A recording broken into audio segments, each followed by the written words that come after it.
Week number 2 is in the books. We're 2 weeks through the 2020 NFL season. It's time for the bottom line. I'm going to rant and rave about week 2 of the NFL, give you a full review of the biggest stories this week, and give you my thoughts and opinion on those stories. We got a lot to talk about. There was a lot of injuries this week. I know fantasy players are going wild. They're going nuts. They're going crazy. The Patriots and Seahawks had another epic game. The Raiders upset Drew Brees and the Saints. And guys, I'm getting a little bit worried about Drew Brees.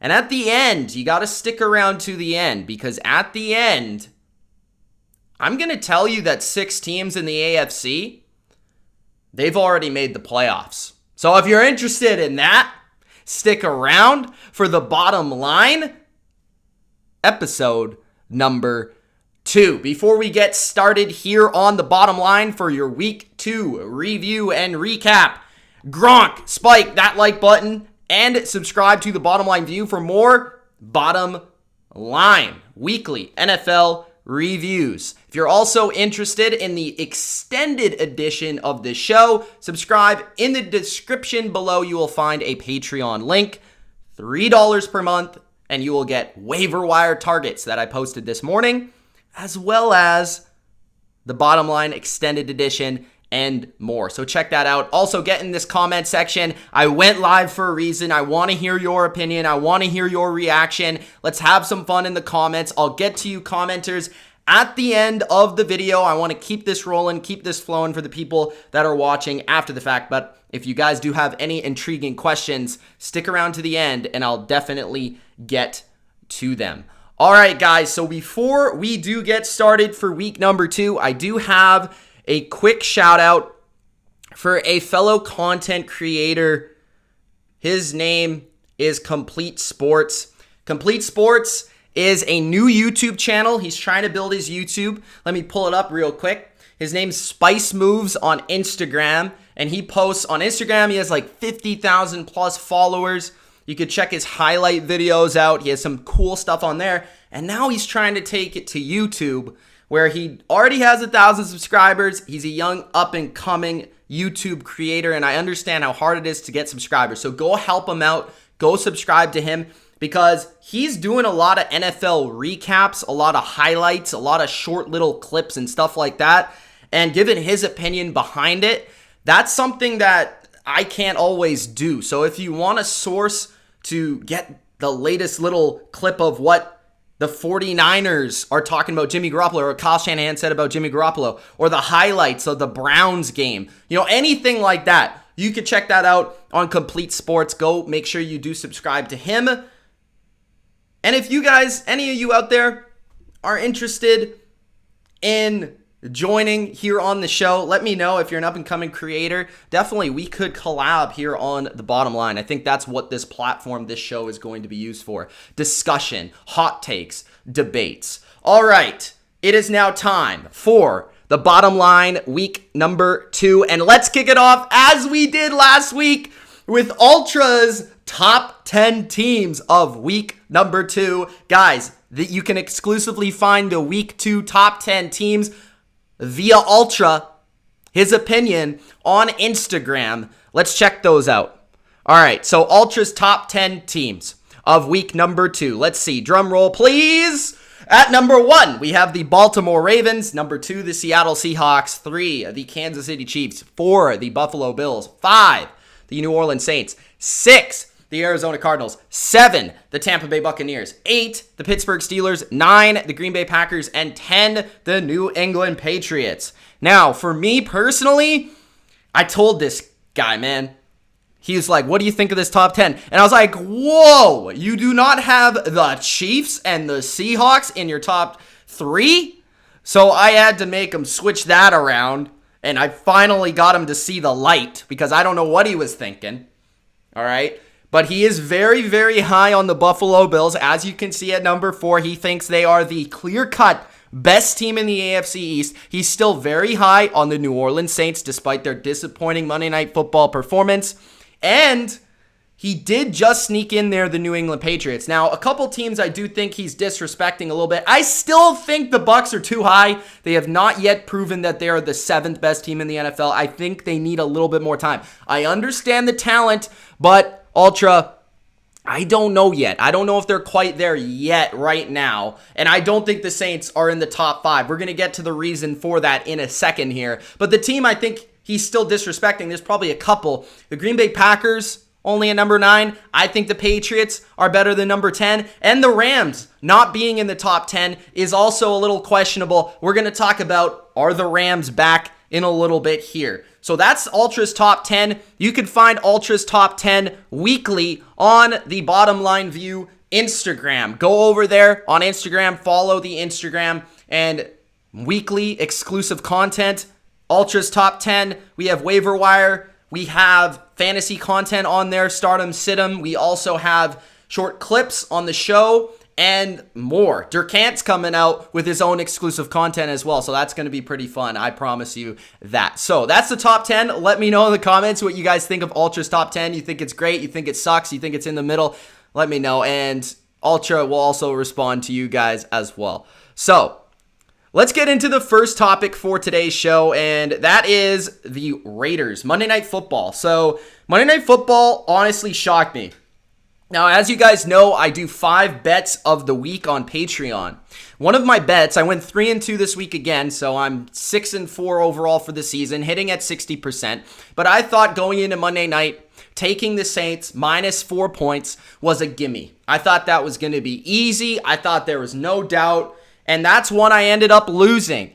And we're going to get to the Saints. But maybe I underestimated the Raiders just a little bit. So the Raiders, their offense is legit. We knew they were good, but I think what we've seen this year is how much Derek Carr can be helped by actual weapons around him. We knew Darren Waller was a baller, hence the nickname, but that guy had a show on Monday night. I mean, he was fantastic on Monday night, and it helps that he has a field stretcher in Henry Ruggs. He has Josh Jacobs, who looks like he's taken that next step, not just as a top 10 running back, but maybe a top 5 running back in the league. This offensive line, even with injuries, was unreal. I mean, we saw Tampa Bay's offensive line, that's not too shabby in their own right, struggle with the Saints pass rush, struggle with Cam Jordan, struggle with that line, and they shut them down. They let them nowhere near Derek Carr, and were running all over the Saints. Nobody runs on the Saints, guys. The Raiders were running on the Saints. That is impressive. That means they can run on anyone. It doesn't matter how you game plan them. It doesn't matter how you attack to stop Josh Jacobs. They're going to run the football. Because if the Saints can't stop them, there's few teams that I believe can.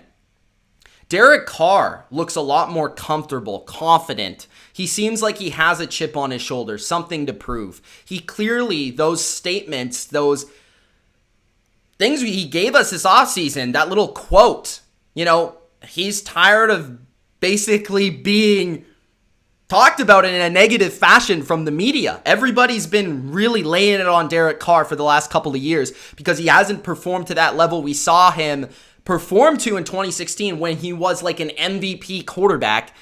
He looks to be on a borderline top 10 level right now, especially versus a secondary that everybody coming in was talking about how great they were in week 1, how many great players they have, how great their safety depth is, all that stuff. And Derek Carr played a very efficient football game, even making big throws from the arm angles to the release to the decision making. Derek Carr looks to be a different player with the addition of Henry Ruggs, with Edwards in the mix, and with the progression of this scheme, the way John Gruden is calling plays, the way he schemed it up. So I love John Gruden last year. It looks like he's coaching even, like the players are buying in even more than they were a year ago. So to me, the Raiders could be legit. Am I going to say that they are going to contend with the Chiefs in their division?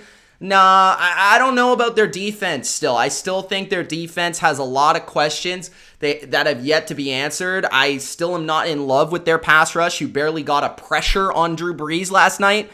But they're faster defensively. They're younger, so they should grow down the stretch.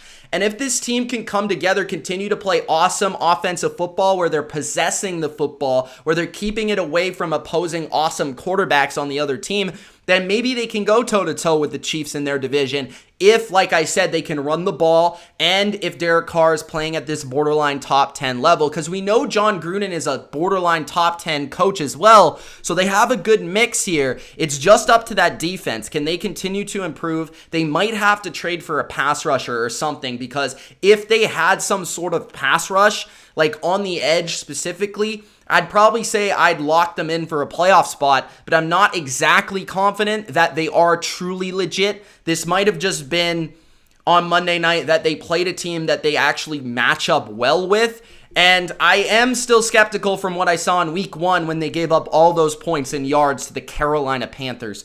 So I like aspects of the Raiders, as you can clearly tell, but I still have my questions about them. I think they're a borderline playoff team, and maybe they've moved up a notch in my rankings, but I don't quite see them going to January and locking that in quite yet. And there's a reason for this, all right? So we look at this schedule. The schedule, I said at the beginning of the year, was the reason I wasn't putting the Raiders in the playoffs. I had the Raiders close to playoff conversation based on their offseason, based on their coach, based on everything they've done with Mayock and Gruden.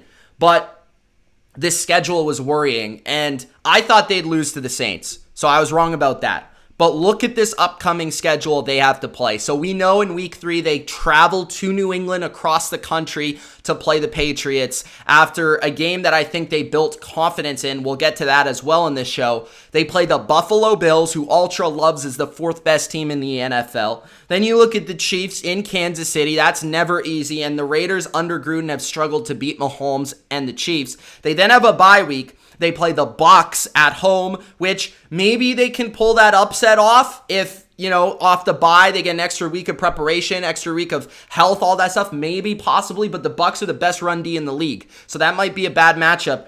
And then they play in Cleveland, which I think is probably the most essential game that they win if they want to get a wild card spot, because the Browns are also a team that are in that kind of wild card race. Now, there was a decision last night with the Raiders on Monday night that I was not loving. They kicked a field goal at the end of the game. It was a 50-plus yard field goal. I came on the bottom line last week. I said, guys, coaches got to stop kicking 50-yard field goals. If you do not have Justin Tucker and also Harrison Butker, as we know now, don't kick a 50-yard field goal in the NFL. Just stop it. I would have preferred they punted away. Why in that scenario? I still think it was the bad decision. Even though they made it, it was a bad decision. Why? Because Drew Brees cannot throw past 20 yards. We're going to get to that. And they had 0 timeouts. So, you got a quarterback who can't throw the ball, and you got 0 timeouts. So you can't stop the clock. So, to me, that was still a bad call, because if he misses that, the Saints get the ball at the 50-yard line. They have half the field to go. In comparison to if they punt it, that's another 30, 40 yards that you have to gain in order to score a touchdown. So to me, Gruden, you got lucky. I love you. I love the post-game celebration, but that was absolutely dreadful. That decision was terrible. I do not stand by it, all right? I don't know what the analytics say there, but I'm punting it. I'm punting it 100%. So the Raiders, I think they're close to legit, but not quite legit. Now for the Saints, okay? This is where things get interesting, guys. Drew Brees is done. Dunzo. I said it last week, okay? You could go back, you could just read the title. You don't even got to read or watch the video, I should say. I don't know how you would read a video, but you don't got to watch the video at all. Just read the title. It says, Drew Brees is done, not Tom Brady, something to that, I don't know, degree. Okay? Drew Brees is, I don't even know if he is a top 20 quarterback in the NFL right now. I am serious. I'm not just doing this for headlines. I'm not just doing this for clicks, views, likes, dislikes, whatever. I seriously, with my own 2 eyes, do not know if Drew Brees is a top 20, not 10, not 5, not 2 quarterback in the league. Why? Okay? Drew Brees is the reason the Saints lost last night. I understand their defense was not good, but Drew Brees, you took one weapon away, and I understand Michael Thomas is the best receiver in the league, or second under Julio, right? He's in the top 3 at the very least, whatever way you slice it. But one player, I mean, we talked about how Tom Brady was done last year when he had Jacoby Myers and 4,100-year-old Ben Watson. But yet, we're just turning the corner on Drew Brees. I mean, I see people like Colin Cowherd talking about this, and I told you guys in the offseason, I told you, he's got no arm left. Okay, just look at the numbers. If you don't trust your eyes, look at the numbers and look at the play calls. A lot can be really told about what a coach thinks about a quarterback when you watch them call the plays, specifically when they're an offensive coach. So Sean Payton is arguably the best offensive coach of this last 20 years, okay? He has called screens down 14 points with 2 minutes left. He's called more running back flat passes than anyone in the game. He's called more bubble screens than anyone in the league. Okay, everything for Drew Brees is designed from 10 and under. 10 and under. And consistently, it's at the line of scrimmage or a few yards above the line of scrimmage. It's Alvin Kamara for 3 yards. It's stuff like that that is limiting their offense. The reason Drew Brees is not great anymore is because he allows the Saints no margin for error. A great quarterback allows margin for error. Example, Patrick Mahomes. We saw this on Sunday. Patrick Mahomes allows his team to get down 10, and it doesn't matter. The guy has won every game he's ever been down 10 points, I believe. Something to that degree. It's ridiculous. Why? Because Mahomes can make it up with limited amount of plays because he has a special arm. He has special improvisation skills. Even a guy like Aaron Rodgers, he can have Alan Lazard. That's fine because he's Aaron Rodgers, because he can escape the pocket and make a pinpoint throw on the run. He can throw it with the best of them. He still has one of the best arms in the league. Cam Newton can have N'Keal Harry as his number 2 target because he's a beast in the running game and defenses need to pay attention to him for that reason. Russell Wilson makes the best secondary in football look like a bunch of boys in middle school. So, like, these guys, right, are allowing the coaches margin for error. They're making their coaches look better, not worse. Sean Payton has to call a perfect game. And then you fall back to Drew Brees has to be perfect to be good, right? Drew Brees has to go 10, 12, 15 play drives to score a touchdown because he's throwing 5-yard, 10-yard passes every play. Mahomes can complete a 40-yard bomb and then only 2 other passes and they score a touchdown. With Drew Brees, they gotta go 15 plays just to score. So that's what I mean with margin for error and what I mean by play calling. You can tell a lot, and this has been not just this year, but last year. And we've seen Drew Brees regress as years have worn on, as we've gotten to January. There's a reason they've lost in the wild card round to the Vikings, and they've consistently lost early in the playoffs as upsets because teams have realized Drew Brees' arm is shot. And that is what we're seeing right now. He has the least air yards in the league through 2 games, 160. Okay, air yards is a stat that shows you how far they're throwing down the field. Drew Brees ranks last in that category. He has under 5 yards in intended air yards per play and 3.6 completed air yards per completion. 3.6 air yards per completion. 3.6. That's lower than Tyrod Taylor. Okay? Now they play Green Bay on Sunday night. They're in trouble. They're in trouble because Aaron Rodgers is basically what Derek Carr has dreamed to be since he was little. And now they're playing Aaron Rodgers. And now they're playing a good pass rush who can get after you. And maybe the Saints can rely on Alvin Kamara, who looks fantastic still. Looks like he's back in prime form. And they can run the football on the Packers.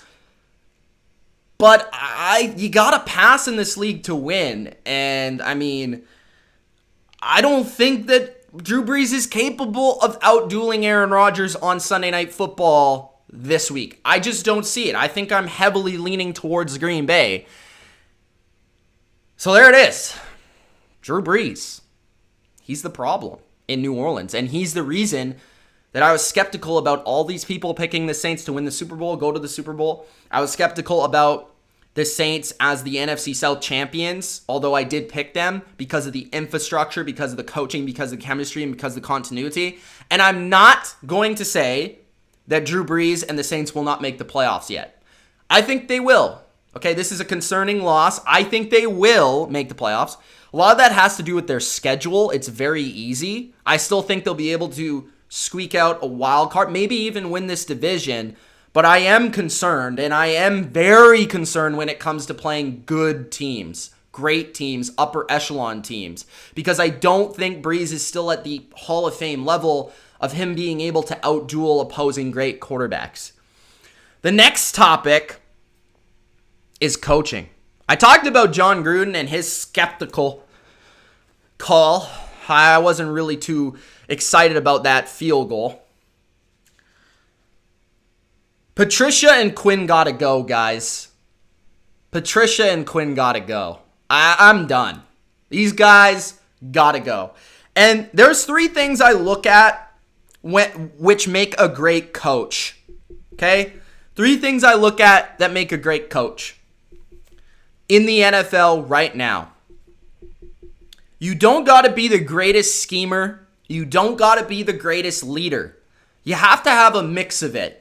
You have to have some sort of mix of it. But you need 3 things to be a great coach in the NFL.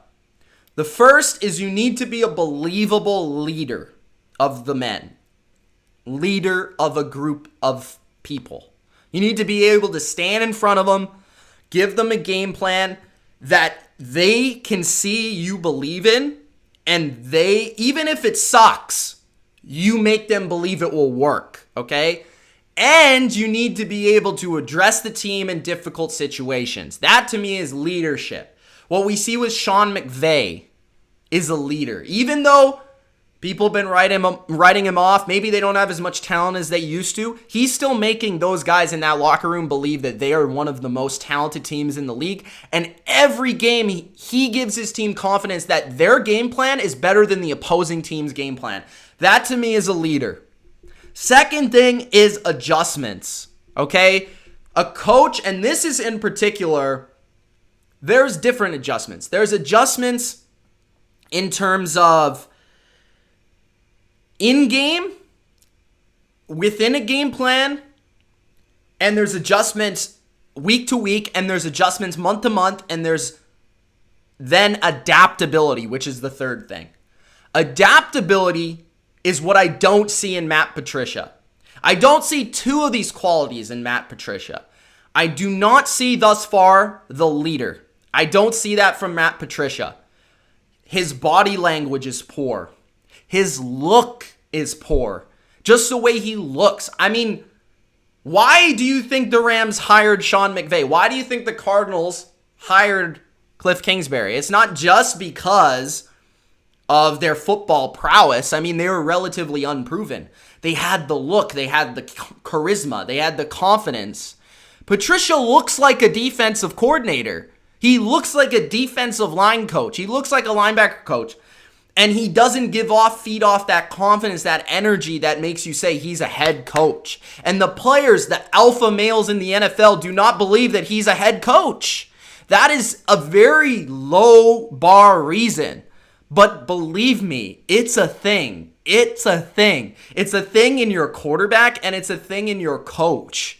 Okay? And adaptability, I do not see from Patricia. Yes, I get it. The Lions have lost a lot of guys that I like. They've lost a lot of talented players in their secondary that are essential to the scheme Patricia wants to run. But he's not been adaptable, okay? If you're losing corners, why are you still running more man coverage than anyone in the league? I don't think Bill Belichick would do that. I don't think he would. I don't think Bill Belichick would say, this week we don't have Gilmore, J.C. Jackson, and Jonathan Jones, so we're still going to play man every play. No, we're not going to do that. I mean, that's simple, but that's stubbornness. And in the NFL today, that will lose you games. That stubbornness and that lack of adaptability to change your scheme, the principles. And that's something I loved from Cliff Kingsbury last year. He said, I'm coming in the NFL with these 4 receivers, these 5 receivers.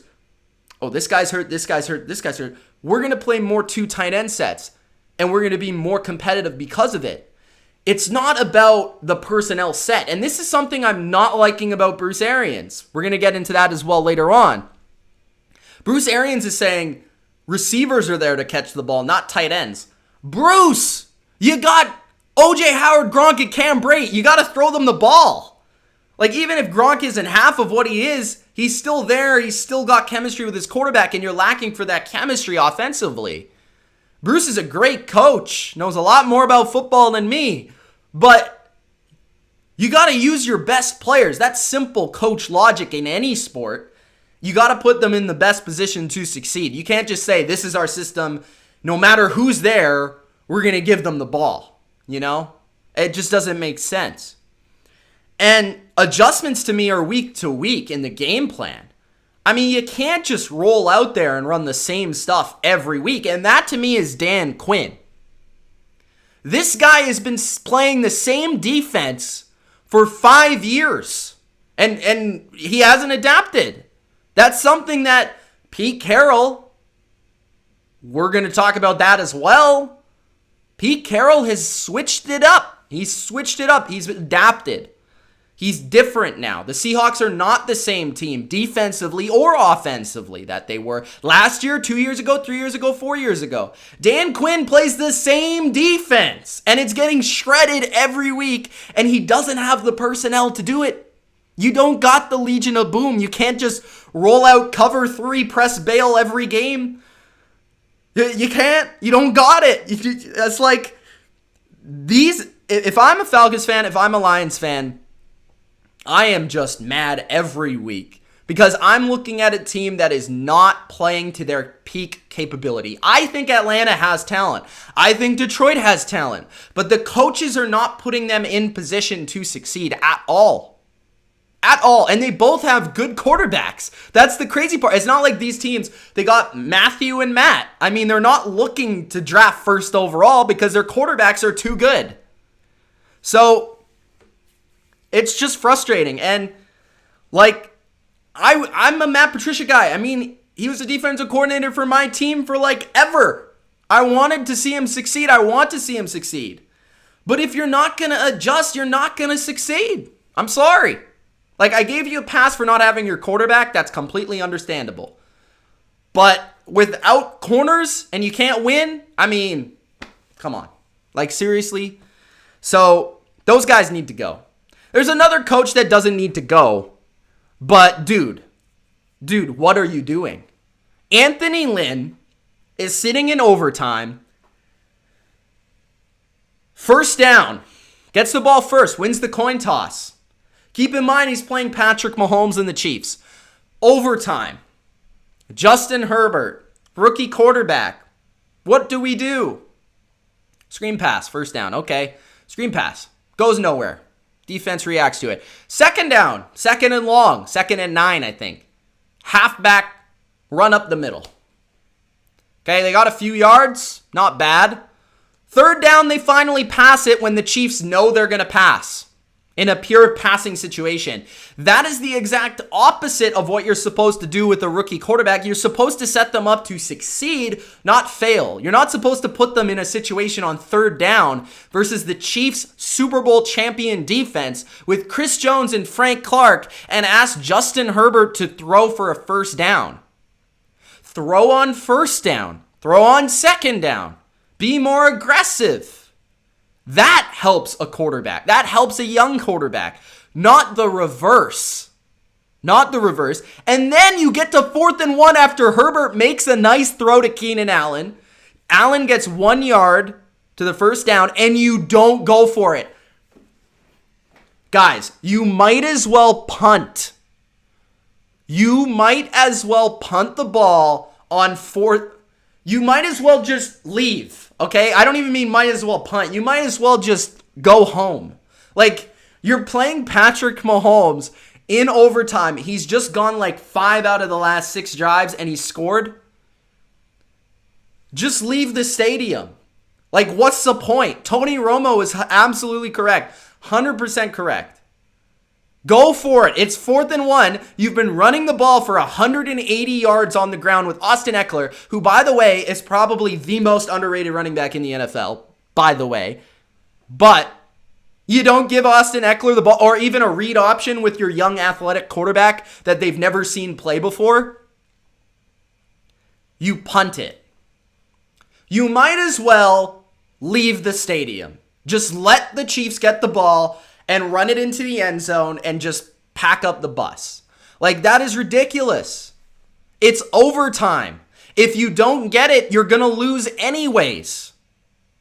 Right? If you punt, you're going to lose. Your defense is not going to stop Mahomes with 4 downs in overtime to get a field goal. Not even a touchdown, a field goal. That's a terrible call. They cost the Chargers the game. I like Anthony Lynn. I think he's an okay coach. I don't think he's great, but I think he's fine. He does some things I like, especially offensively with the running game. But that decision was seriously head-scratching. I get it. You have a rookie quarterback, but it's 4th and 1. Just run the ball up the middle with Austin Eckler if you really want to, or run a quarterback sneak. Quarterback sneaks are like quarterback sneaks on 4th and short or 3rd and short are like the best call you could call in any situation, any down, any place on the field. It's 1 yard. If you can't get 1 yard, you deserve to lose anyways. Okay, that's coaching. Next, we got Justin Herbert. So Justin Herbert was in that game. Justin Herbert looked pretty good. I watched the game back today, and I like what I saw from Justin Herbert. I was a guy that came in here, and I did my quarterback rankings for the draft, and I said, Herbert is better than Tua. And from what I see, Herbert in his first game, and I don't even need to see Tua play yet, he does things on the field that Tua cannot do. And that, to me, is what I'm looking for in a rookie quarterback. I was listening to the Lefko show, Adam Lefko, on Bleacher Report, one of my favorite guys right now in the business. And he was talking about with rookie quarterbacks or young players in general, he's looking for their ceiling. And then as the years go on, and this is a great point. I never really thought of it like this, but this is exactly how I think of it as well. So this is why I'm telling you guys this. But like Justin Herbert is like an example, just like Josh Allen. What can you do at your peak?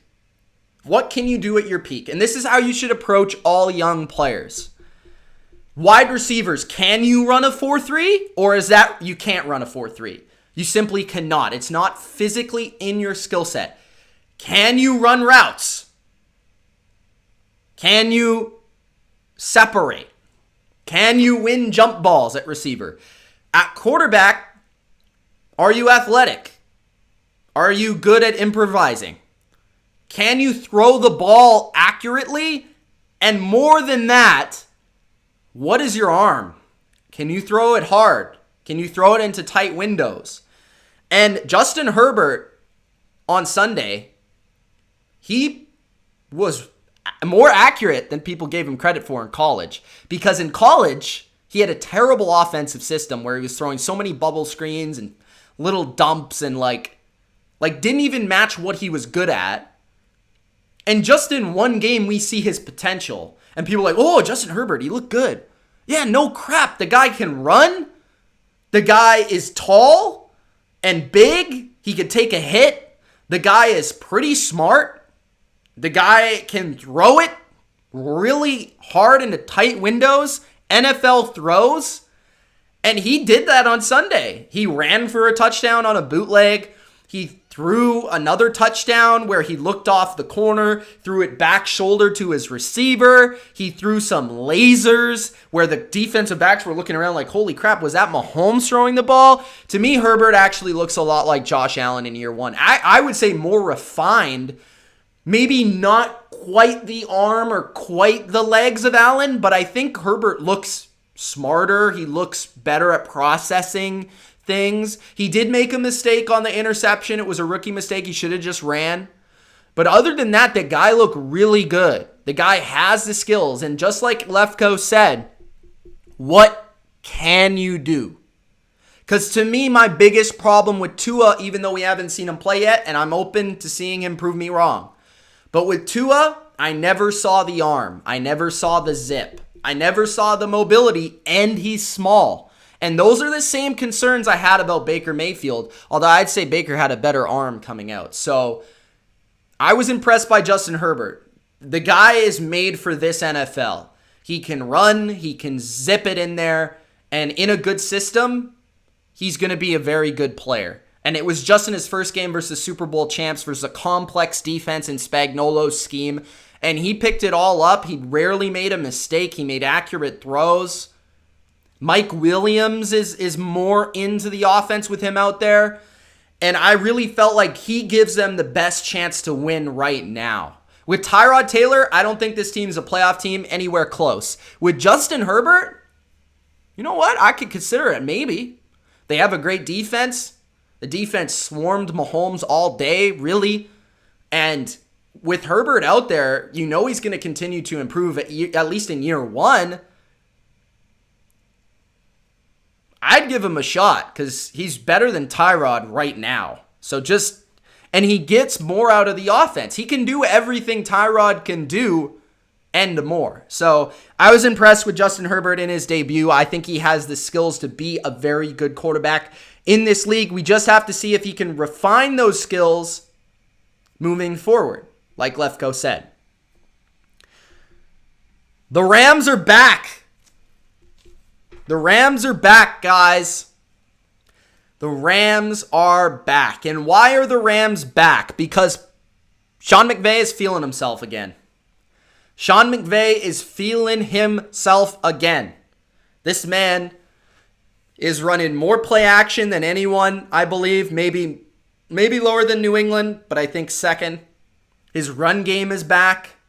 His offensive line he has playing very well. Jared Goff is playing well. The receivers, Robbie Woods, Robbie Trees, Cooper Kupp, Tyler Higbee's a baller. The defense, you got Jalen in the secondary. You got Donald up front. McVay is proving that if you have a few studs and a great coach, you can win in this league, even if your quarterback isn't great. Goff's like a middling quarterback. He's playing well right now. I think because the offensive line's protecting him, they're in positive game script. McVay's setting him up, and they've adapted. Okay, what did I say about coaching earlier? Leadership. McVay has that. Adjustments. McVay has made them. Adaptability. McVay has adapted. It took them a year. You know, they could have made the playoffs last year if they made a field goal versus Seahawks. They would have went 10-6 instead of 9-7. And that was, most of that season without Jalen Ramsey. So the reason I was skeptical about the Rams this year and I didn't believe in them is because I didn't see the depth. I didn't see the talent. Now, that's a team, if they get injuries, it's concerning. But McVay looks like he's just one of those coaches that can overcome most things, and I'm done doubting him. Just like I'm done doubting Belichick or Carroll or any of these guys. Even with Goff, the offensive line's way better than last year. And honestly, their running backs are giving them more than Todd Gurley did last year. So the Rams are dangerous, and they really can compete with just about any team in this league because of the way they move the ball offensively, and because McVay gives them a chance every single game, and because they got Aaron Donald, who's unstoppable. And Jalen Ramsey can take one side of the field out. So the Rams are a problem. The Rams are back, in my opinion. I wouldn't be surprised to see them in January this year. Let's turn the page over the notes, and let's take a look at the next topic. So, the Niners. Are they in trouble? I just talked about how the Rams could make the playoffs. Well, that would mean that an NFC West team has to miss the playoffs. Is it the Niners? Before I get into that, guys, make sure you do Gronk Spike, that like button, And subscribe to the Bottom Line View if you haven't already for more NFL, for weekly Bottom Line NFL weekly reviews. Also, comment your opinion. Get in that comment section, guys. And as I said at the start, I'll be taking your comments, your questions at the end of the show, trying to get and zip through these topics. Are the Niners in trouble? No. You heard me. No.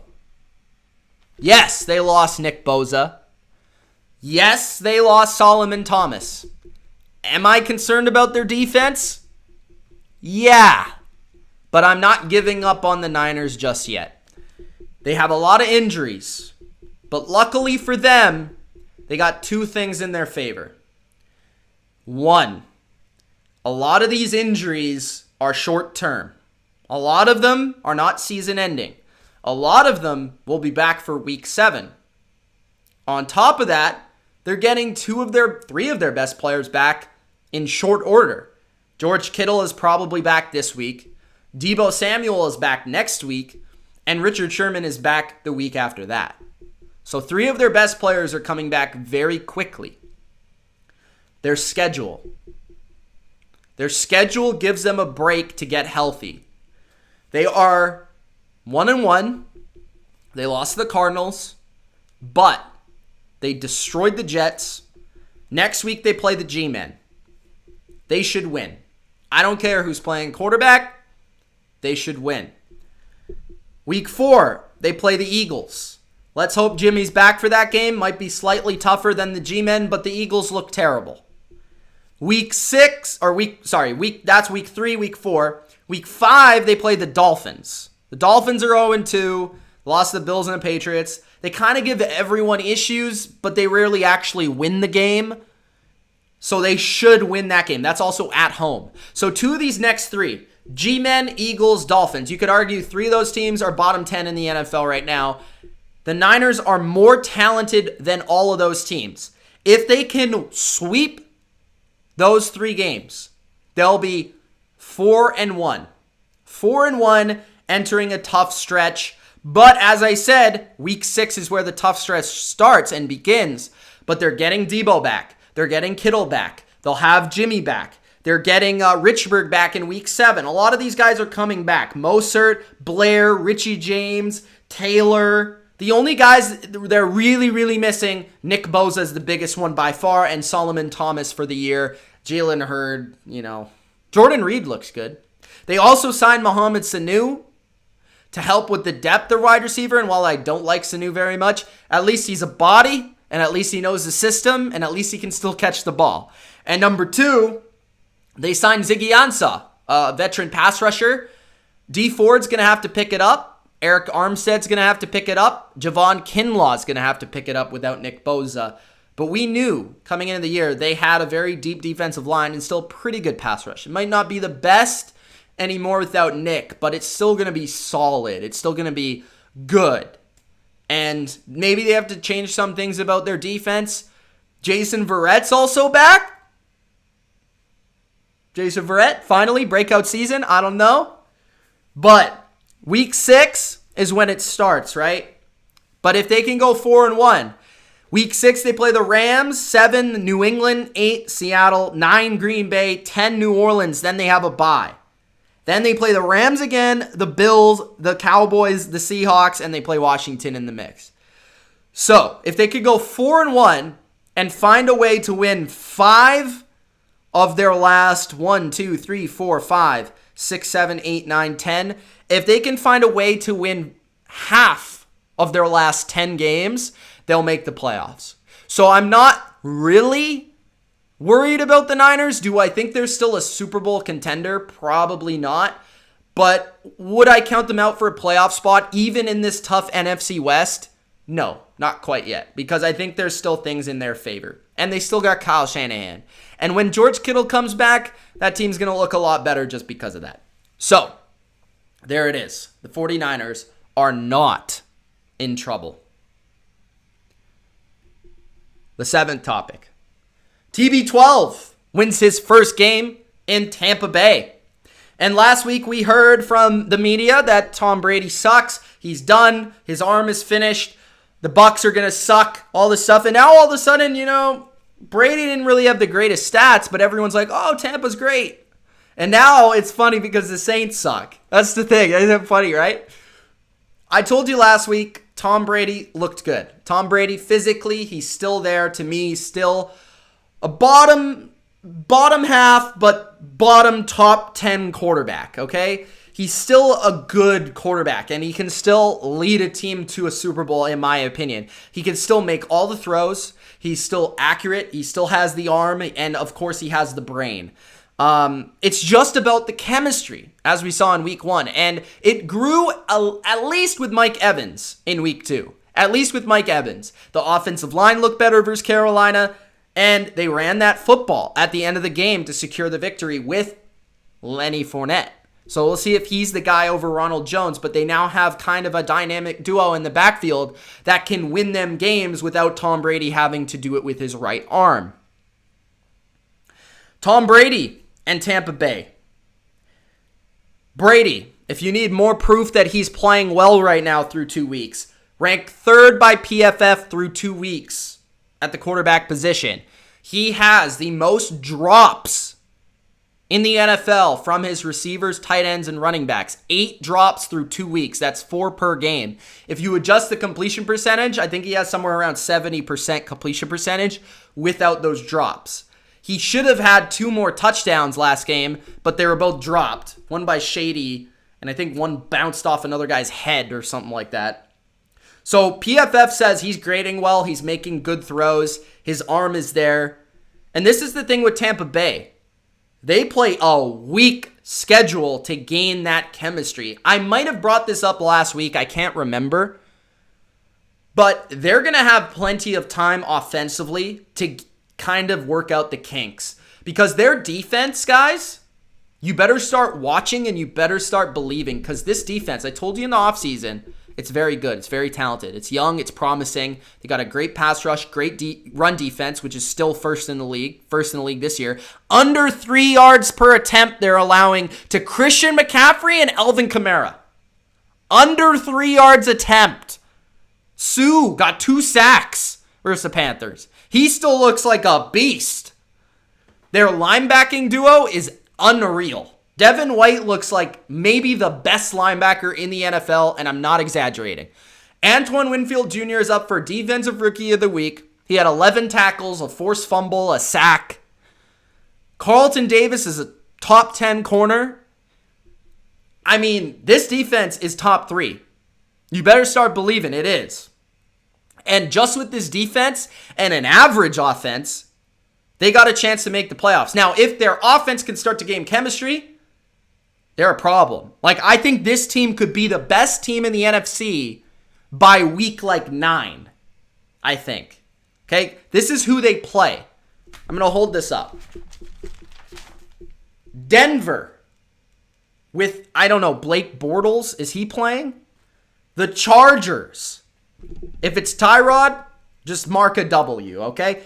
The Bears, who we know is overrated. I'm sorry. I think they're playing well. They're playing good football. They beat 2 crap teams, but Trubisky looks good, okay? I'll give you that, but they still suck. The Packers, that's a big game. Okay, they could lose that game, but they're winning the next 3 in a row. There's no question. They play in Las Vegas. We talked about that a little bit earlier, right? The Bucs might be a tough matchup for the Raiders because the Bucs have the best run D in the NFL.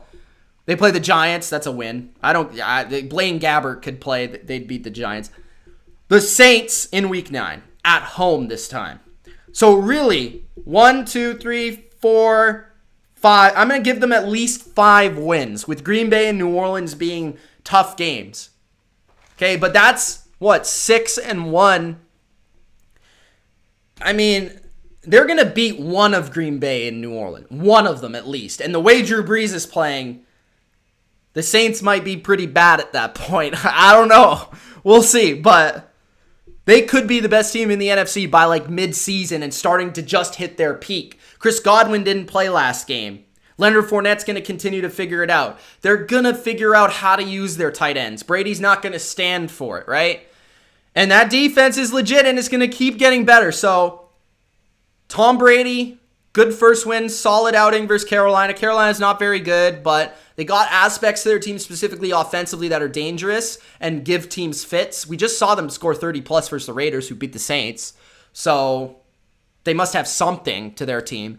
So, impressive first win. Brady didn't have the greatest stats, but you got to look past the stats. PFF says he's the third best quarterback in the game. Don't quite agree with that, but it's there. Pats versus Seahawks.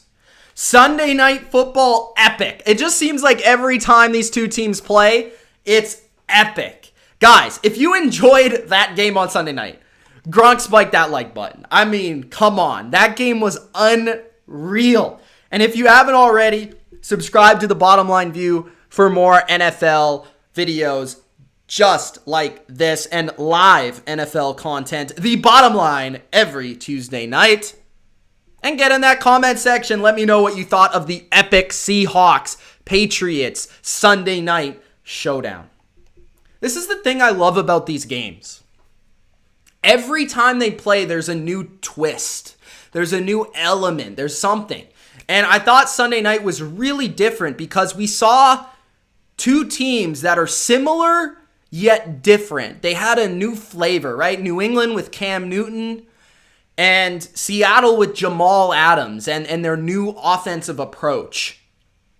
And I want to say right off the top, I said it in the recap kinda after that live stream that night. Both of these teams, I'm locking in for a playoff spot. Both of these teams are legit. Both of these teams will contend in their conference. Russell Wilson, man, he's the best player in the NFL right now. I think he'll probably go on this season to win the MVP. Remember, he was the first half MVP last year, but they weren't unleashing Wilson. They weren't letting him cook like they are right now. DK looks like... This might be crazy. Okay, let me know if I'm crazy. DK Metcalf might be the best receiver in the NFL when this season is over. He might lead the NFL in touchdown. If DK Metcalf catches 20 touchdowns this year, I wouldn't be surprised. That's how imposing that guy is. I mean, he was beating Gilmore like more than once. Like he beat him like 3 or 4 times, which is like 3 or 4 times than anyone else other than Devontae Parker in week 17 of 2019. So like, the guy's a monster. And Wilson is just indefensible. I've never even seen Mahomes do what he did to Belichick's secondary. His passes were just indefensible. Like Jason McCourty came out, he's just like, I don't know. Like, we couldn't do anything.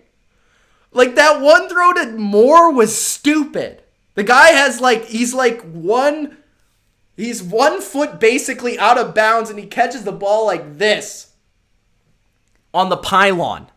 The throw to Lockett running to the left and throwing to the right. Like, who makes that throw? The throw to DK, like, in the bucket. I mean, there was so many examples. And New England was still able to stay in that game despite, like, a historic performance. He didn't have, like, a lot of yards, but he had 5 touchdowns. He did have that pick 6, but it wasn't really his fault. It was more so Greg Olsen. And he just makes the movement in the pocket effortless, and the throws effortless, and the extension of plays effortless. And Seattle's defense, I think, is where I really need to praise them. There's 2 areas I need to praise them. First, let's start with the offense, which I was talking about with Russell Wilson. Schottenheimer has been way better this year. I mean, the play calling, I said it during the live stream, but I was continuing like, whoa, Schottenheimer, he's calling a good game. Like, the motion usage is way up. The play action is up.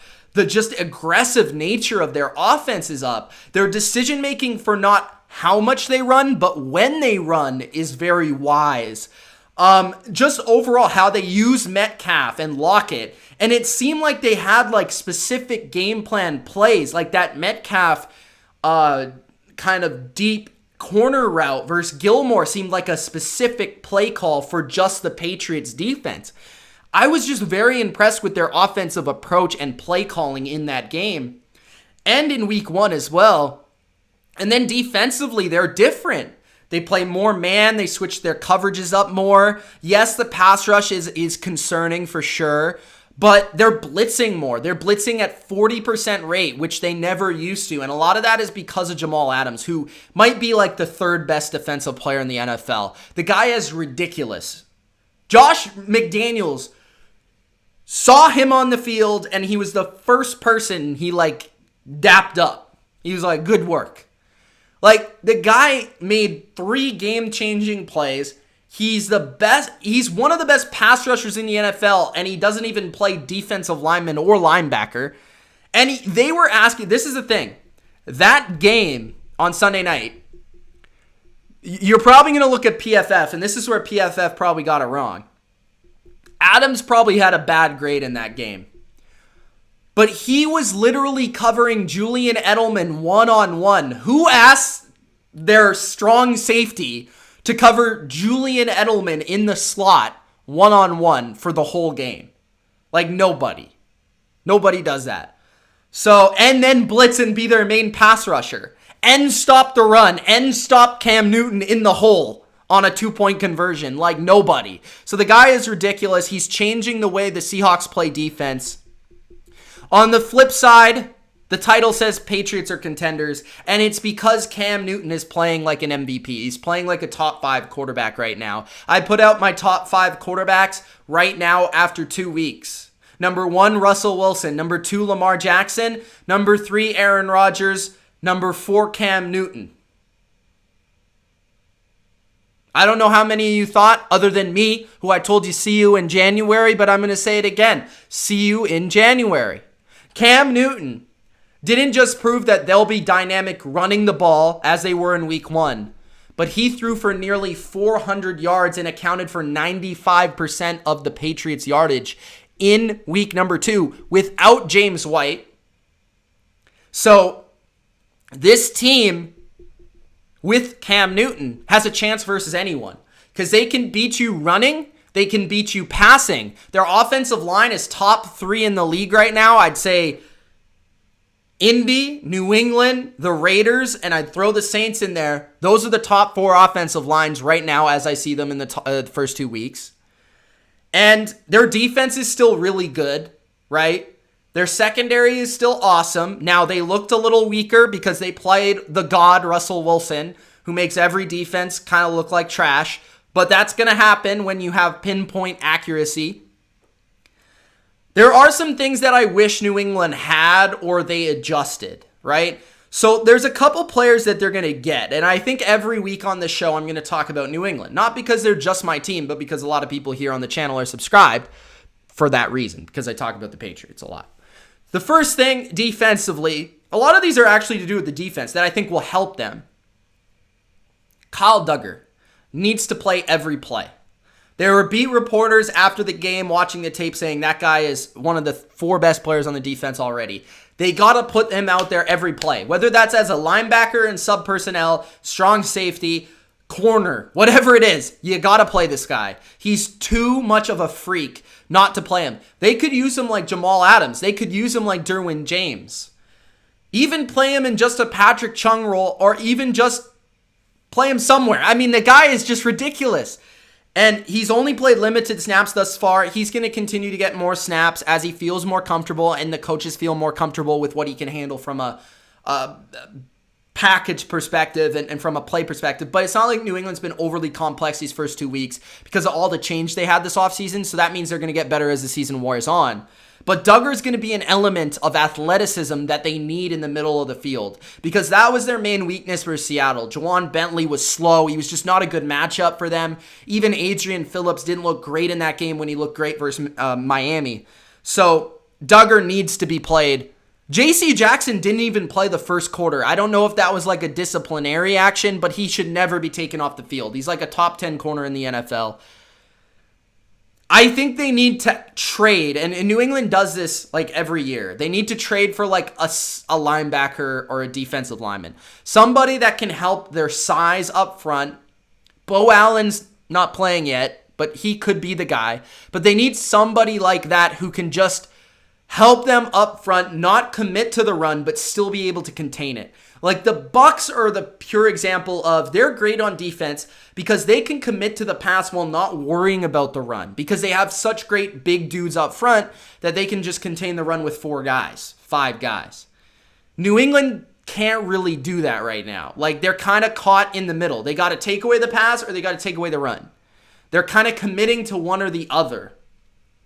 And by adding 1 or 2 like a linebacker or a defensive lineman, that would really help them, I think, stop the run without committing bodies to the run, if that makes sense. And the last thing is I'm intrigued to see if Damian Harris comes back and adds an element to their running game because Sony has not been great thus far. I think Harris is going to surpass him when he gets back, and he's going to actually add a more explosive power element to their running game. And as well, I know you guys will laugh, but Gunnar Olszewski was the second best receiver in training camp behind Edelman, and he could actually kind of provide them a Danny Amendola 2.0 element to this offense, like the 2 slot receiver guys, or at least spare Edelman for some plays that they don't need him on the field for. But yeah, I understand. A lot of people want them to trade for a receiver, right? You want them to trade for Odell or Allen Robinson. I get it. I'd love that. I'd love if they got Odell, especially considering, they wanted to trade for him last year. Cam's like best buds with him. I love Odell. He's my favorite receiver in the league, other than probably Edelman. But, I don't know if it's going to happen. If they could get Allen Robinson, that'd be awesome. One game-breaking receiver would truly make this offense, top 3 or 4 in the league. It's looking like a top 10 offense right now, and they don't even really have that at all. So, yeah, epic game on Sunday night. I like what I've seen from both teams, Seattle and New England. They're both in prime position to be really good teams. Now, the last topic I have for this show, guys, I hope you're enjoying it. If you are, Gronk Spike, that like button. I said it at the beginning of the show. The AFC is decided. It's decided, guys. It's a wrap. Why? Okay. There are 6 teams, as I write down here, that are already in the playoffs, in my opinion. You can just lock it up. You can secure it. You can throw the key away. New England is one of them. We just discussed that. If Cam Newton stays healthy, they're a playoff team. The Bills, I really like them, especially the way Josh Allen is playing right now. I mean, the guy's basically Cam 2.0, right? And their defense is top 5. They got great coaching, and Diggs is really helping them offensively. So they're another team. Lock it in, throw the key away. Obviously, Baltimore. They're the best team in the NFL. Lamar might be the best player in the league, at least in the AFC right now. It's him or Mahomes. So, and they probably are the most balanced roster. Their defense looks like maybe the best in the league as well. So, that team, throw the key away. They're in the playoffs. Pittsburgh, I'm putting you in the playoffs. Lock the key. Throw it away. Ben looks good. Looks better than Brees. All right? Him and Brady are the 2 guys, like I said last week, look the best to me out of the old guys. And their defense might be the best in the league. Chase Claypool looks like a monster. Their offensive line's still solid. They got TJ Watt. They got a very good front 7. They got a very proven coach. And Deontay Johnson, really good player. So, as long as Ben stays healthy, key, throw it out the window. You got the Chiefs, obviously. Patrick Mahomes, Andy Reid. They even won games last year with Matt Moore off the couch. Throw it away. Last team, the Titans. You're in the playoffs. I'll see you in January. Okay? Good coaching staff. Derrick Henry. Tannehill. Guys, Tannehill might be the best quarterback that nobody talks about in the league. I understand he was very good last year, and we kind of wanted to see if he could replicate it. But if you watch the first 2 weeks, you understand that Tannehill is still pretty good. He's at least top 12, top 15. At least. On a good day, he's like top 8. On a good day, he's really good. He's one of the most accurate quarterbacks and one of the most athletic quarterbacks. That's kind of rare. Their defense isn't great, but it's good enough. So, and they don't even really have A.J. Brown. Plus, they got a soft division and a soft schedule. So, you could turn the key and throw it out the window there in the playoffs. So, those are 6 teams. You can put them in pen like I just did in the playoffs. 6 teams in the AFC. So, that means there are, in my opinion, 5 teams that are fighting for one spot in the AFC. The teams are, we discussed the Raiders at the top. The Raiders, with that offense and John Gruden, got a shot, but they got to make it through the gauntlet. That might cost them, but if they can stay healthy and they can continue to move the football and possess the football, they got a shot. I'm going to throw the Colts in the mix. The Colts, I like what I saw in week 2. I think their defense was a lot better. They can run the football on anyone, just like the Raiders. Rivers hasn't been as bad as people think he was or is. And I do like their coaching staff. It's pretty good. And they got young contributors on that team. So the Colts are there. Colts and Raiders are very similar and very close. I will not count out Deshaun Watson just yet, but it's not looking good. The Cleveland Browns. I'm going to say have a shot. If Baker can play competent and they just run the ball and throw to Odell, they got a shot. I think they have... See, this is the thing. I think the Raiders are the best team out of this mix, but they got the hardest schedule. The Colts got the easiest schedule. The Texans got the best quarterback, but probably the weirdest team. The Browns have a lot of talent, but their quarterback's the worst. And then the Chargers. The Chargers are the last team I would say, maybe they got a shot. If Herbert can get in there right away and he looks as good as he did a week ago and their defense is still top 5 and they run the ball and they get the ball to their playmakers, they got an outside shot. Those are the 5 teams that I think will fight for that last spot in the AFC. But the other 6... lock it, throw the key out the window, they're making the playoffs. That is the bottom line for week number 2 of the 2020 NFL season. I hope you guys enjoyed. If you did, Gronk, spike that like button and subscribe for more. Let's get to the comments. Let's see what the people are saying. You guys have waited long enough, so let's do it, shall we? So, thanks guys for sticking around. All right, let's check out these comments. What we got here? Nicholas Gill's already yelling at me. Mitch, you just had the Colts like 3 games better than the Raiders. Now the Colts suck.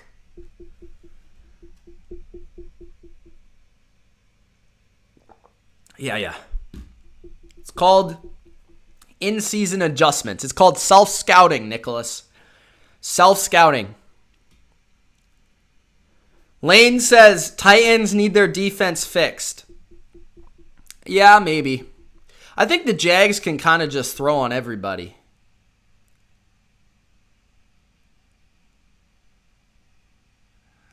Not the Browns we got in the chat. Afix says, I honestly think the Chargers have a good shot if they keep Herbert the starter. Kevin says, Mitch, this is going on the BLV Instagram. Wait, what the 6 teams? I hope it does. Because you know I'm right. It's 100% true. Lock the key, throw it. Okay? Lock it and throw it. Nicholas, it's bold for a reason. 2 games, 8 games, 34 games. It doesn't matter. Those are the best teams in the AFC. They're making the playoffs. Again, injuries... if they happen to the big players on the team, then it might not happen. But as long as they stay healthy, especially at quarterback, they'll make it. The dude said, wonder if the Raiders can get anyone solid on defense out there and bring them in. They need it. That's a good question. I don't know like what teams have defensive ends on the market because they definitely need one. And I don't really see any on free agency or anything like that. Gruden does love his veterans, so I wouldn't be surprised if, let me think. So, who's a team that's out of the playoffs, guys, that could sell a defensive end? I would say the Jets, but they don't have anyone. Who's a team that has no shot, that has veteran pass rushers, that would trade somebody to the Raiders? Not the Giants. Maybe Ryan Kerrigan? Maybe? Who else? I don't know, guys. I really don't.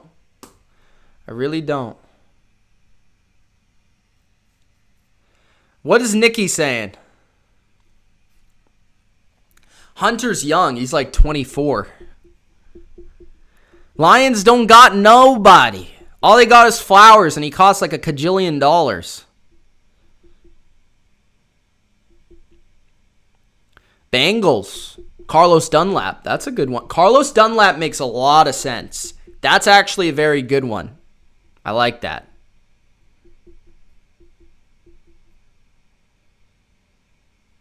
Eagles. Yeah, maybe like a Brandon Graham. No, I'm just saying they probably won't sign anyone. But if they did, it would help significantly. Caesar says, the Jags are failing to be completely bad. It's like God doesn't want to fail them. They have a promising future soon. They just need to gather new pieces. Well, I think, they kind of got a quarterback now, don't they, Jacksonville? Are you a believer in Minshew? What's up, Crack? Crack's in the chat. Shout out to Mr. Crackdown Jr. in Hawaii, relaxing. Lane says, yeah, the Niners could get rid of D Ford, possibly. I don't think so. Maybe, but I don't think so. Ultra says the top 10 quarterbacks based on this season. Ultra, this could be an Insta post, bro. Why are you ruining it in the chat? Says Wilson at 1, 2 Rodgers. Interesting. 3 Lamar, 4 Newton, 5 Allen, 6 Murray, 7 Ryan, 8 Mihomi, 9 Carr, 10 Roethlisberger. Honorable mention Prescott. The Bears are not going 10-6. Can we stop it? Should you trade Jonnu Smith for Deontay Johnson? Because of the scarcity, however you say that word, you should probably not trade Jonnu Smith. That is if you don't have a top 5 tight end already. If you have Mark Andrews or Travis Kelce and you have Jonnu Smith as well, then yeah, maybe. But if you don't, Jonnu Smith's a top 7 tight end, I think, for the rest of the year. So I wouldn't. The dude said, solid show you got here. I subbed and liked. Thanks, man. Blake Bortles is coming back. The 98th best quarterback in the NFL is back, guys. Give him an applause. Where's my sound effects? I need my sound effects. Here we go. Yes, the weak applause. Let's do it. Yes. Weak applause sound. Oh, and this one's for Nicholas. You are an absolute dummy. Yes, that one's for Nicholas. Crackdown says Murray over Allen. This is the thing. I think this is kind of weird to say, but I think Murray has been the better runner and Allen's been the better passer. It's kind of backwards, but that's kind of been the truth. Murray is probably the only guy that could maybe rival Lamar for his rushing ability right now. Scrambling ability at least. But it just seems like the more Murray runs, the better the Cardinals get offensively. But passing-wise, I mean, he's really good athletically. And, like, he makes all the throws. But I still think he's kind of raw in terms of his decision-making at times. Like, from what I've seen from him, he still makes some bad decisions and bad throws that you don't necessarily like from an elite quarterback. But it's the same thing with Allen. I mean, they both kind of make mistakes. But Allen's been on fire flames. So they're kind of both great. What we got? Brian says, don't at me, but if the Jags have an easy schedule... Wait. If they play how they've been playing, a 7th seed may be in their future. I don't think their defense is good enough for that. If their defense was better, I'd say, yeah, maybe. But their offense seems to score on everyone.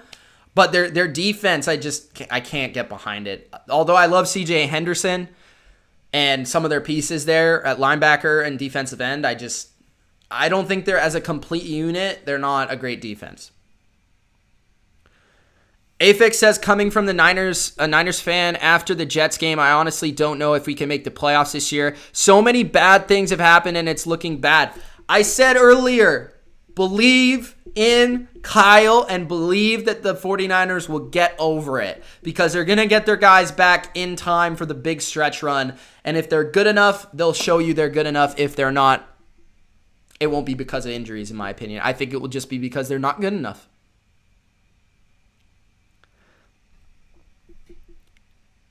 Nicholas says, Wilson, number 1. Where's Trubisky? I don't see Trubisky on there, bro.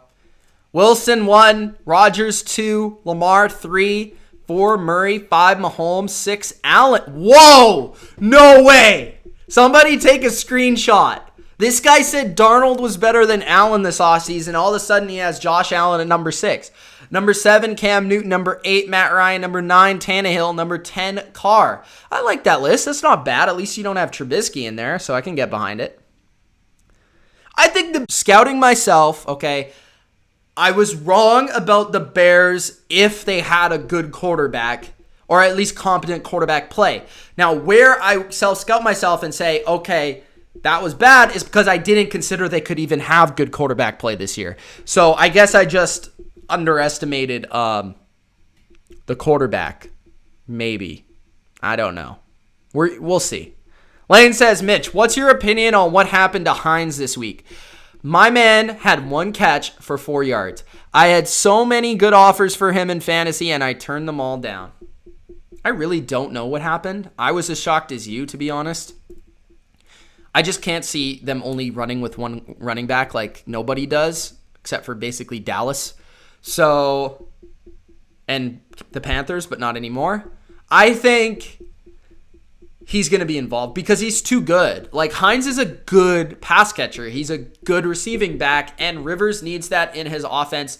So in games where they're losing, he's going to be valuable. In games that they need to score, he's going to be utilized and he'll be valuable. But in games where they're winning or they're playing a bad team, you probably want to sit him. I think that's what it indicated in week 2.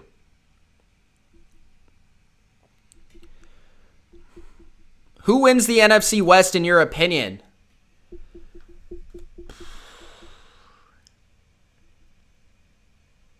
The Seahawks. I think that's pretty easy too. I think the Cardinals make the playoffs for sure. I don't know about the Rams and Niners. Steve says, who wins the AFC East? Good question. I don't know. Hopefully New England. I'm kind of leaning New England, but it's very close. I think it honestly just comes down to who wins those games, like between Buffalo and New England. I think that's what it comes down to. Kevin Durkant says, good episode, Mitch. Time to sleep like a baby. Now to keep my skin clear. All right, Kevin. Yeah, you do that. Are you going to have your 8th meal of the day before you go to bed, or what's the plan?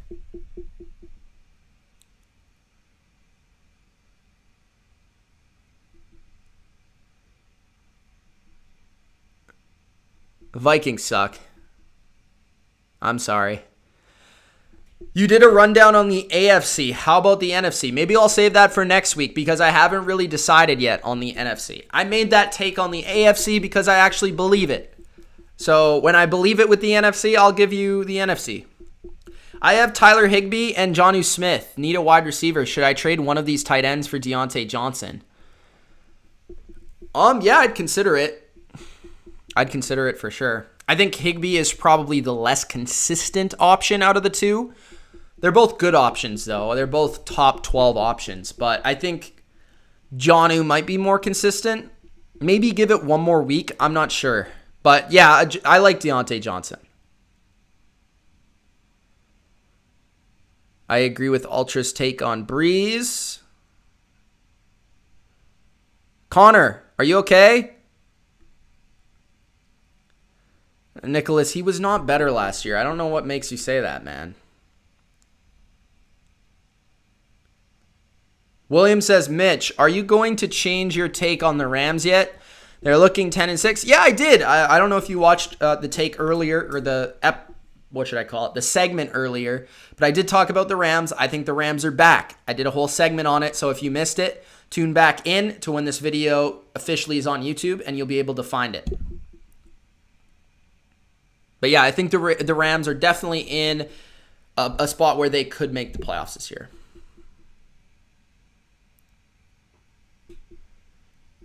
Top 5 MVP candidates so far. Maybe I have to do this for Instagram. Maybe I'll do that for Instagram, guys. I'll put that on the Instagram. Top 5 MVP. So that's a reason to follow. If you guys aren't already following, please do, because we're starting to kick up this Instagram. Also, do want to give another shout out to Complete Sports on YouTube, doing NFL recaps, sports recaps in general, as the name says, Complete Sports. So go check him out. New content creator, has like 50,000 followers on Instagram. So go check him out. Go subscribe to him. But do follow me on Instagram, guys, or follow the channel on Instagram. We got lots of exclusive content on there at TheBottomLineView. If you aren't already, please do support the channel, support the community. Some good stuff on there, some exclusive stuff. Ultra's top 10 teams every single Tuesday. You got my Stardom and Sid'em on there. You got exclusive clips from these videos. And also, just probably more stuff. I mean, Kevin Durkant is supposed to be doing stuff on there. He's slacking right now. I don't know what he's doing, but he's going to be on there. I know he has a segment coming out. It's the cold takes, and I know Nicholas is going to be on there a lot. So you might want to tune in. You might want to follow for just that alone, because that's going to be pretty funny. No, I'm not ready, Opium. Not ready.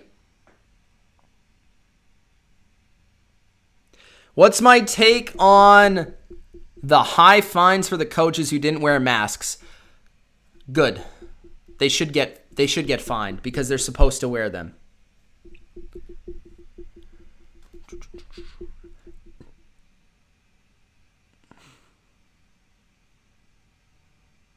Yes, I have 2 IGs. The Bottom Line View, and you can also find me if you just search my name, Mitch Milani. You can also follow me there. I don't post as much there, though. I'm focusing more on the channel. The other one's just kind of like personal stuff, like personal photos and stuff like that. How good's the Patriots defense? This is the thing. There are not a lot of great defenses in the NFL. I think there's only like 5. I think the Patriots are top 10 at least, maybe top 5. Here's the thing. I think they're going to be top 10 until like week 12, and then Belichick will start implementing more creative schemes, and then they'll take off to being top 5-ish. But right now, you know, the top defenses, let me just pull up the standings and I can kind of tell you what the best defenses are. So Steelers for sure, Ravens for sure. Who else do I got? I think the Bills and Patriots are kind of at the same level.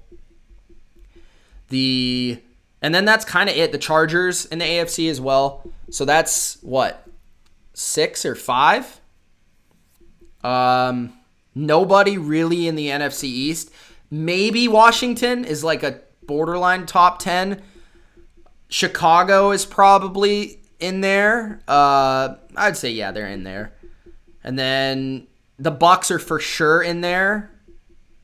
And honestly, so far this year, the Cardinals might be in there right now. The Cardinals and the Niners are kind of both on the edge as well. So those are like the best defenses. So they all have their strengths. They all have their weaknesses. They all have their matchups that they'll play better in than other matchups. Like, that's the thing with NFL defenses nowadays. It's a matchup league with defenses. Because of the way the rules are, there is no defense that's going to dominate every matchup. You know, New England's going to play better versus certain teams and worse versus others. It just so happened they played Russell Wilson, who literally could not throw a bad pass. So, yeah. Get a Mahomes jersey? I should definitely get one. Do I think he can go the whole year without being hurt? Honestly, no. I think he's going to be hurt for at least a couple. You should do a show with Strong Opinion Sports. I'd like to. Maybe I'll have to reach out to him, but I still got a while to go in terms of a following to get on the same level with him. He's got quite a big following right now. But if you guys could give me a shout and put in a good word for me, I'd definitely like to join his show, or he could join my show. Seems like a good guy. The dude, Bears are a 44 scoring offense after 2 weeks. That's not an O to take seriously. No, I don't think their offense is very good, but their defense is good. And if their quarterback can just be competent, they got a chance. Rams defense is pretty good, but I wouldn't say it's top 10. I mean, they played the incompetent Eagles.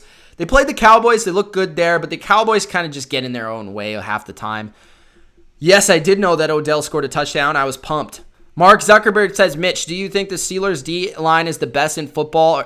I actually think it's probably the Bucs. The Steelers are pretty good too, though. It's probably like 1A, 1B. And who else? Washington. Actually, Washington might be the best, and those are second and third. But the thing with Washington is they don't got any corners, so they can't really cover anyone. Am I in college? Yes. All right, guys. I think that's it. It's now 11 p.m. on the East Coast, 8 p.m. on the West Coast. I hope you enjoyed the show. If you did, again, Gronk, spike that like button and subscribe to The Bottom Line View for more NFL vids. Comment your opinion if you're watching this after the fact. Let me know what you thought of the show and any of the topics I discussed today. It's Mitch. Wayne, you should start Fuller.